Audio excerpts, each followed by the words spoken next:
மகாமேன்மையும் அருமையுமான வாக்குத்தத்தங்கள் 197. தேவன் பெருமை உள்ளவர்களுக்கு எதிர்த்து நிற்கிறார், தாழ்மை உள்ளவர்களுக்கோ கிருபை அளிக்கின்றார். யாக்கோபு 4:6. தாழ்மை உள்ளவர்கள் மீது பரமபிதா ஆழமான அன்பு கொண்டிருக்கிறார்.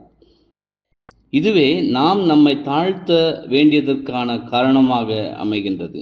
தேவன் பெருமை உள்ளவர்களுக்கு எதிர்த்து நிற்கின்றார் என்றும் நேர்த்தியான பளிங்குக்கு ஒப்பான குணலட்சணத்திற்கான அடிப்படை கொள்கையில் ஒன்று தாழ்மை என்றும் நாம் காண்கையில், இந்த பண்பை வளர்த்து கொள்வதற்கும் தேவன் மேலான ஆசீர்வாதத்தை நமக்கு அளிக்கத்தக்கதான மனநிலையை அடைவதற்கும் அதிகமாய் நாட வேண்டும். தங்களுக்கு மற்றவர்களுக்கும் அனுகூலமாய் இருக்கும் போகும் நிலைக்கு தாங்கள் ஆயத்தமாகுவதற்கும் தாழ்மையான இருதயம் உள்ளவர்களே ஆயத்தமாய் இருப்பார்கள்.